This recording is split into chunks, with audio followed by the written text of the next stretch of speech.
usiwa siku ya Jumapili na hivyo kuanzisha kipindi cha siku 42 kabla ya kutangazwa rasmi kwamba mlipuko huo umekwisha. Tangu mlipuko uanze tarehe 4 Septemba, jumla ya visa 64 viliripotiwa. Wagonjwa 19 wakapona na kuna kisa kipya kilichoripotiwa tangu tarehe 25 mwezi Septemba mwaka huu.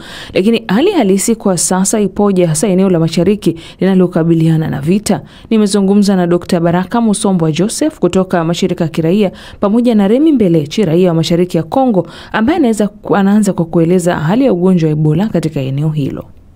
Hali ya ugonjwa wa Ebola sasa hivi kusema kweli sio nzuri, kwa sababu wananchi wanajisi wale ambao wapo kwenye mkoa ambao umeathiriwa na ugonjwa wa Ebola na huko Kasai katika wilaya ya Mweka wanajisi kama vile wametengwa, kwa sababu wengi wao, unajua watu wa Kasai mara nyingi wanapendaka kutoka Kasai kwenda katika mkoa wa Katanga ya juu, inasema na huko Katanga, afu wakifika huko wanajisi kama vile wanatengwa na watu kwa kuambiwa kwamba nyinyi mna Ebola, msije mkatuambukize, msije mkaleta virusi vya Ebola. Na hali ya Ebola hiyo imeleta pia kuna changamoto sana kwenye njia ya biashara, yani maisha ya binadamu sasa hivi. Au wafanya biashara wanaofanya biashara kutoka mkoa wa Kasai kwenda mikoa mingine sasa hivi wanajikuta kama wapo kwenye ugumu zaidi, ambao wanazidi kutengwa na watu wanazidi kuwa na hofu nao, watu hawataki kuambatana nao kwenye biashara, kwenye maduka, kwenye nini, yani popote pale kama vile wao wanaweza kuambukiza nani virusi vya Ebola. Na sasa hiyo hali kweli imeleta matatizo mengi sana katika mkoa wa Kasai na pia katika Jamhuri ya Kidemokrasia ya Kongo. Na asante sana Remi Mbelechi, nitarudi kwako. Dr. Baraka Musombwa, la kujiuliza nini hasa ambacho kimekuwa kikichangia ugonjwa huu wa Ebola kuendelea kuwepo nchini DRC, achilia mbali juhudi zinazofanywa na mashirika mbalimbali ikiwemo shirika la afya duniani la WHO?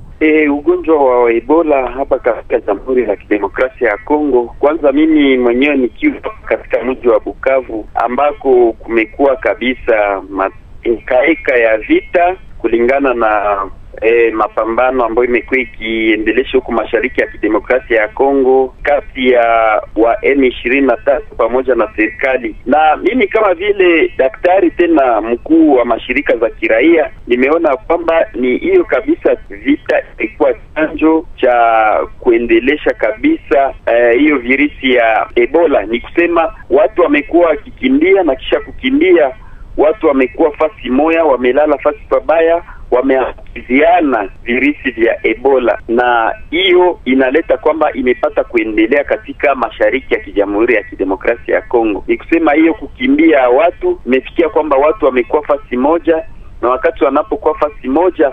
wameambukiziana hiyo magonjwa ya Ebola.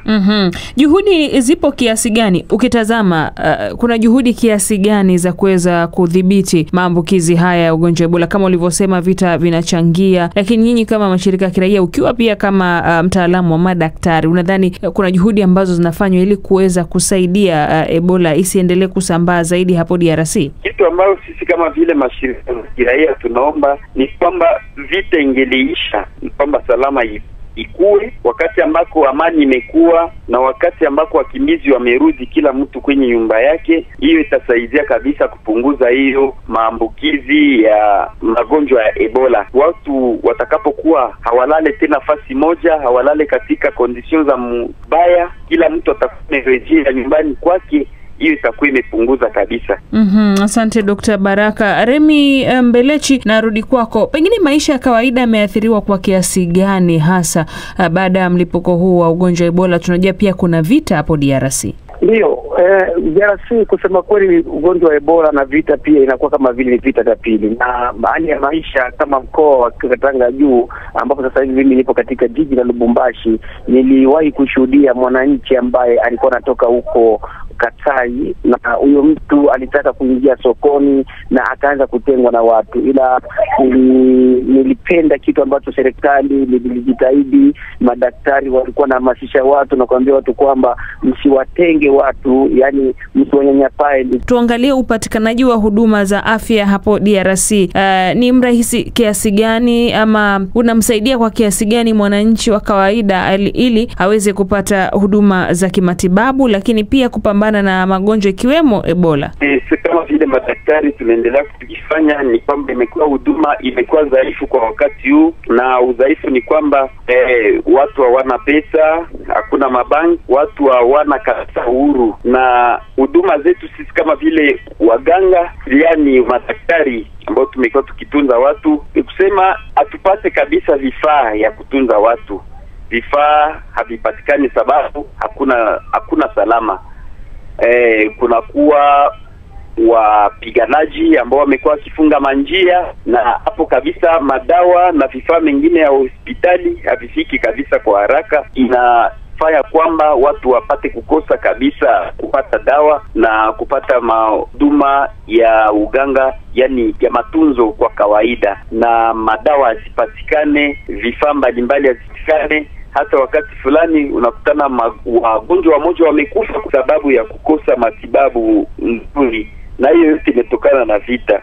Remi Mbelechi, serikali hapo DRC inachukua hatua kiasi gani, lakini pia hata raia wenyewe wanachukua hatua zipi kuweza kujilinda wao kuhusiana na mlipuko huu ama kuhusiana na ugonjwa wa Ebola? Kusema kweli, kuhusu serikali kuchukua hatua kwa ajili ya kupiganisha ugonjwa wa Ebola, hapo kuna hafifu kidogo au kuna udhaifu, kwa sababu serikali hajawekea maanani kabisa nani vituo au kushinikiza wananchi wao natumia sanitizer kwa sababu ya kupiganisha Ebola. Na kitu kilifanya wananchi wa kutoka huku, wananchi walijawa na hofu sana, hususan hao wa mkoa wa Katanga, yani hapa Lubumbashi, kwa sababu ni mkoa ambao umepakana kabisa na mkoa wa Kasai ya Mashariki ambao ulikuwa umekumbwa na ugonjwa wa Ebola, na watu walikuwa wanatoka huko wanakuja huku bila hata uchunguzi wowote wa kiafya, bila hata kushurutishwa kutumia sanitizer. Sasa ilikuwa watu walikuwa naogopa na kusema labda ugonjwa unaweza kuvuka mpaka wa mkoa kutoka mkoa huu kwenda mkoa mwingine.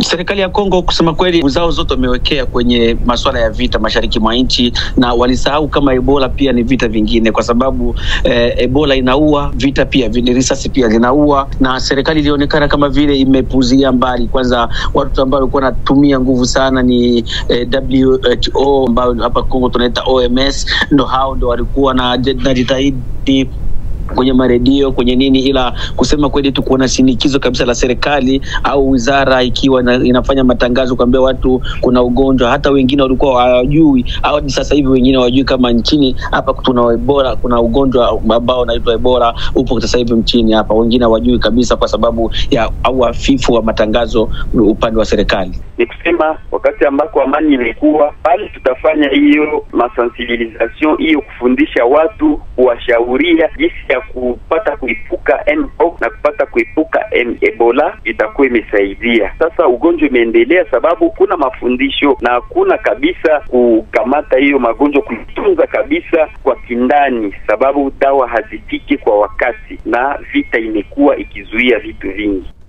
Na Daktari Baraka Musombwa Joseph kutoka mashirika ya kiraia kule DRC pamoja na Remi Mbelechi, raia mashariki ya Kongo, kwa pamoja tukiangazia hali ya ugonjwa wa Ebola katika taifa hilo, ambao huenda ndani ya siku 42 zijazo Ebola itatangazwa imekwisha huko DRC. Itakuwa hivyo, huenda ni jambo la kusubiri.